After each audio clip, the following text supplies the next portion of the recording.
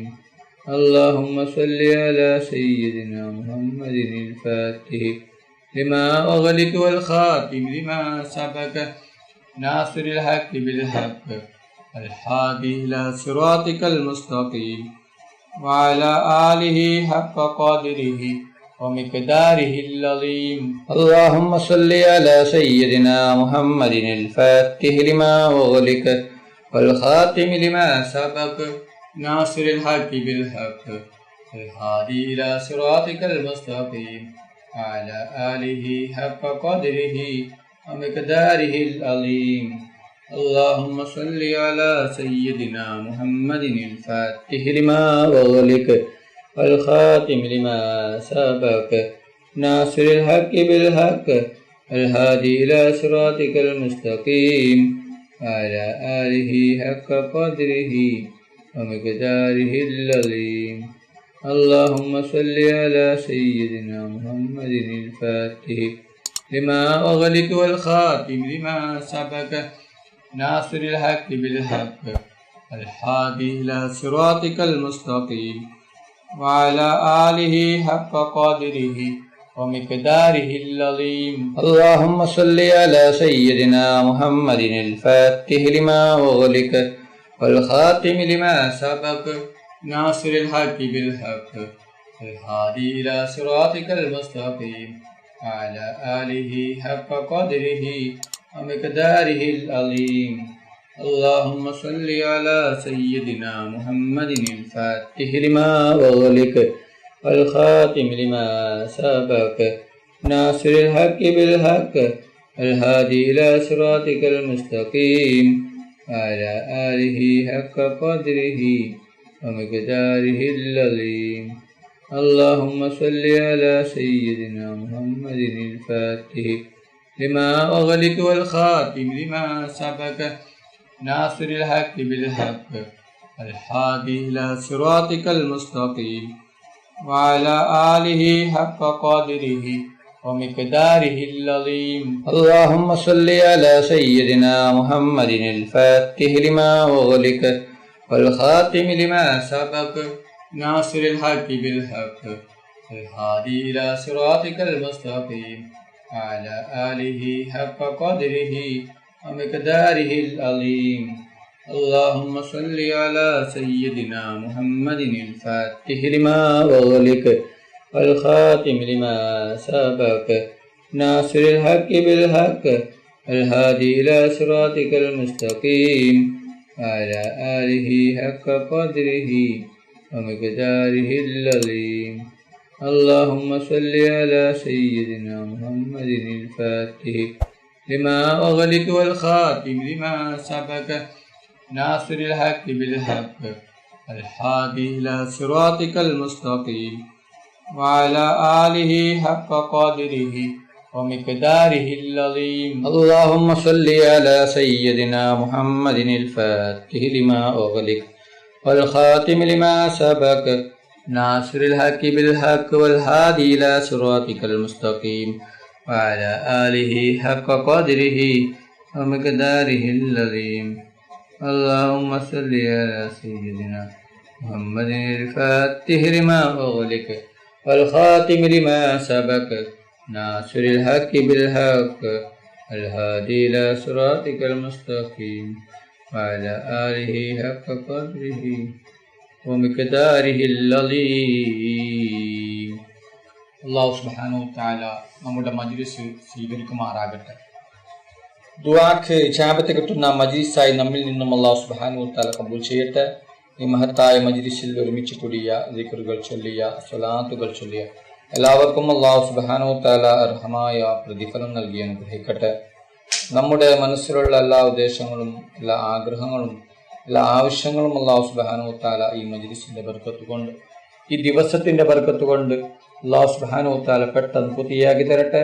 എല്ലാ പ്രയാസങ്ങളും ബുദ്ധിമുട്ടുകളും വിഷമങ്ങളും ടെൻഷനുകളും കടങ്ങളും സങ്കടങ്ങളും ദുഃഖങ്ങളും രോഗങ്ങളും ടെൻഷനുകളും കടങ്ങളും സങ്കടങ്ങളും ദുഃഖങ്ങളും അല്ലാഹു സുബ്ഹാനഹു തആല മാറ്റിത്തരട്ടെ. ദുആലേക്ക് കിടക്കുകയാണ്. എല്ലാവരും ആത്മാർത്ഥമായി ആമീൻ പറയുക. ആമീൻ. അൽഹംദുലില്ലാഹി റബ്ബിൽ ആലമീൻ. اللهم صل على سيدنا محمد وعلى آل سيدنا محمد. അല്ലാഹുവേ, മുസ്ലിമായി ജീവിച്ച് മുസ്ലിമായി മരിക്കുന്ന മുത്തഖീങ്ങളിൽ നീ ഞങ്ങളെ ഉൾപ്പെടുത്തണം. അല്ലാഹ്, മുഅ്മിനായി ജീവിച്ച് മുഅ്മിനായി മരിക്കുന്ന മുത്തഖീങ്ങളിൽ ഉൾപ്പെടുത്തണം റഹ്മാനെ. മരിക്കുന്ന അവസരത്തിൽ ലാ ഇലാഹ ഇല്ലല്ലാഹ് മുഹമ്മദ് റസൂലുള്ളാഹ് എന്ന ഷഹാദത്ത് കലിമ ഉച്ചരിച്ചുകൊണ്ട് മരിപ്പിക്കണം റഹ്മാനെ. റഹ്മാനും റഹീമുമായ അല്ലാഹ്, മരിക്കുന്ന അവസരത്തിൽ പൂർണ്ണ ഈമാനോട് കൂടി ഷഹാദത്ത് കലിമ ചൊല്ലി സ്വർഗത്തിന്റെ ഫോട്ടോ കണ്ട് പുഞ്ചിരിച്ചുകൊണ്ട് മരിക്കുന്ന മുത്തഖീങ്ങളിൽ നീ ഞങ്ങളെ ഉൾപ്പെടുത്തണം റഹ്മാനെ. റഹ്മാനും റഹീമുമായ അല്ലാഹ്, ഞങ്ങൾ പാപികളാണ്, ദോഷികളാണ്, ഒരുപാട് തെറ്റുകൾ ചെയ്തവരാണ്. അല്ലാഹ്, ഞങ്ങൾക്ക് നീ പുറത്തു തരണം. അല്ലാഹ്, മാഫാക്കി തരണം റഹ്മാനെ. റഹ്മാനും റഹീമുമായ അല്ലാഹ്, ഞങ്ങൾ അറിഞ്ഞും അറിയാതെയും രഹസ്യമായും പരസ്യമായും ഒരുപാട് തെറ്റുകൾ ചെയ്തവരാണ്. അല്ലാഹ്, ഞങ്ങൾക്ക് നീ പുറത്തു തരണം. അല്ലാഹ്, നീ മാഫാക്കി തരണം റഹ്മാനെ. റഹ്മാനും റഹീമുമായ അല്ലാഹ്, ഒരുപാട് ആളുകൾ രോഗം കൊണ്ട് ബുദ്ധിമുട്ടുകയാണ്. പലരും പല ജാതി രോഗങ്ങൾ കൊണ്ട് ബുദ്ധിമുട്ടുകയാണ്.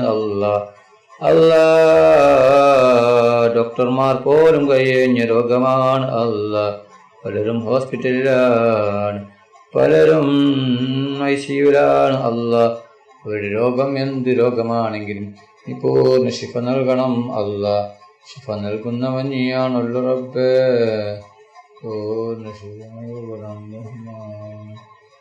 റഹ്മാനും റഹീമുമായ അല്ലാഹ്, മക്കളില്ലാത്തവർക്ക് നീ സ്വാലിഹായ മക്കളെ കൊടുക്കണം. അല്ലാഹ്, മക്കളില്ലാത്തവർക്ക് സ്വാലിഹായ മക്കളെ കൊടുക്കണം. റഹ്മാനും റഹീമുമായ അല്ലാഹ്, സ്വീകരിക്കണം.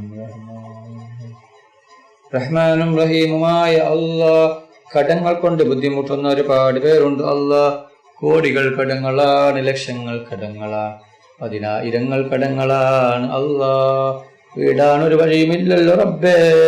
എത്ര വലിയ കടമാണെങ്കിലും എന്ത് വലിയ കടമാണെങ്കിലും കടങ്ങളെല്ലാം വീട്ടിൽ തരണം. അല്ലാഹ്, കടങ്ങൾ വീടാനുള്ള വഴി നീ കാണിച്ചു തരണം റഹ്മാനെ. റഹ്മാനും റഹീമുമായ അല്ലാഹ്, ഞങ്ങളുടെ മക്കളെ സ്വാലിഹായ മക്കളാക്കണം. അല്ലാഹ്, ദുനിയാവിലും ആഖിറത്തിലും ഉപകരിക്കുന്ന ദീനീ ബോധമുള്ള മക്കളാക്കണം റഹ്മാനെ. റഹ്മാനും റഹീമുമായ അല്ലാഹ്, ഞങ്ങളുടെ മക്കളുടെ പരീക്ഷ എളുപ്പമാക്കണം. അല്ലാഹ്, പരീക്ഷയിൽ ഉന്നത വിജയം നീ നൽകണം. അല്ലാഹ്, പരീക്ഷയിൽ ഉന്നത വിജയം നീ നൽകണം റഹ്മാനെ. റഹീമായ അല്ലാഹ്, ഞങ്ങളുടെ ദുആ നീ സ്വീകരിക്കണം. അല്ലാഹ്, റഹ്മാനെ. റഹ്മാനും റഹീമുമായ അല്ലാഹ് ഞങ്ങളുടെ ദുആ നീ സ്വീകരിക്കണം അല്ലാഹ്. റഹ്മാനും റഹീമുമായ അല്ലാഹ് വീടില്ലാതെ കഷ്ടപ്പെടുന്ന ഒരുപാട് പേരുണ്ട് അല്ലാഹ്. വർഷങ്ങളായി വാടക വീട്ടിൽ താമസിക്കുന്നവരുണ്ട് അല്ലാഹ്. അവർക്ക് നീ വീട് കൊടുക്കണം അല്ലാഹ്. വീട് കെട്ടാനുള്ള സാമ്പത്തികം നീ കൊടുക്കണം. റഹ്മാനും റഹീമുമായ അല്ലാഹ് ഞങ്ങളുടെ ദുആ നീ സ്വീകരിക്കണം റബ്ബേ. അല്ലാഹ് ഒരുപാട് പേർ ഉംറയ്ക്ക് പോകുകയാണ് അല്ലാഹ്. അവർക്ക് ആരോഗ്യത്തോടെ ആഫിയത്തോടെ ഉംറ ചെയ്യുവാനുള്ള തൗഫീഖ് നീ നൽകണം അല്ലാഹ്. അവരുടെ ദുആ നീ ഞങ്ങളെ ഉൾപ്പെടുത്തണം റഹ്മാനും റഹീമുമായ അല്ലാഹ്. അവരുടെ ദുആ നീ ഞങ്ങളെ ഉൾപ്പെടുത്തണം റഹ്മാനും റഹീമുമായ അല്ലാഹ്. ദുആ നീ സ്വീകരിക്കണം അല്ലാഹ്. സ്വീകരിക്കണം അല്ലാഹ്. സ്വീകരിക്കണം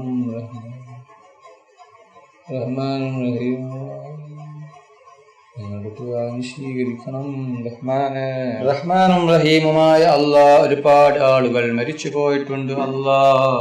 ഉസ്താദുമാർ മരണപ്പെട്ടു പോയിട്ടുണ്ട്, കുടുംബക്കാർ മരിച്ചു പോയിട്ടുണ്ട്, അയൽവാസികൾ മരിച്ചു പോയിട്ടുണ്ട് അല്ലാഹ്. ഒപ്പം മരിച്ചവരുണ്ട്, ഉമ്മ മരിച്ചവരുണ്ട് അല്ലാഹ്. അവരുടെ ഖബർ നീ വിശാലമാക്കണം അല്ലാഹ്.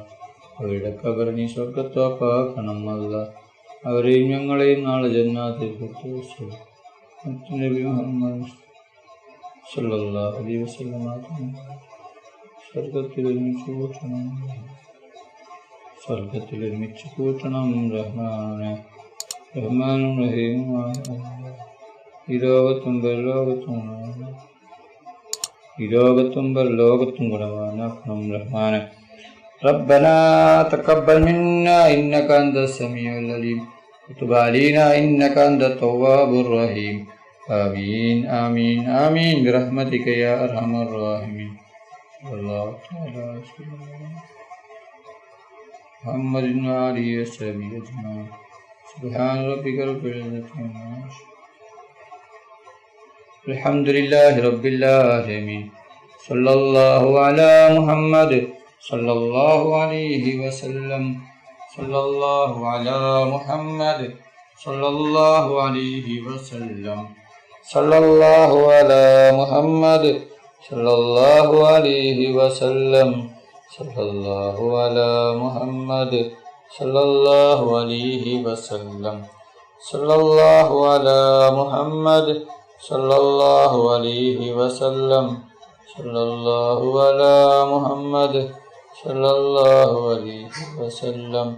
صلى الله على محمد صلى الله عليه وسلم. صلى الله على محمد صلى الله عليه وسلم. اللهم صل على محمد يا رب صل عليه وسلم. നിങ്ങളെല്ലാവരും എനിക്കും കുടുംബത്തിനും വേണ്ടി ദുആ ചെയ്യണമെന്ന വസിയത്തോടെ അസ്സലാമു അലൈക്കും വറഹ്മത്തുള്ളാഹി വബറകാതുഹു.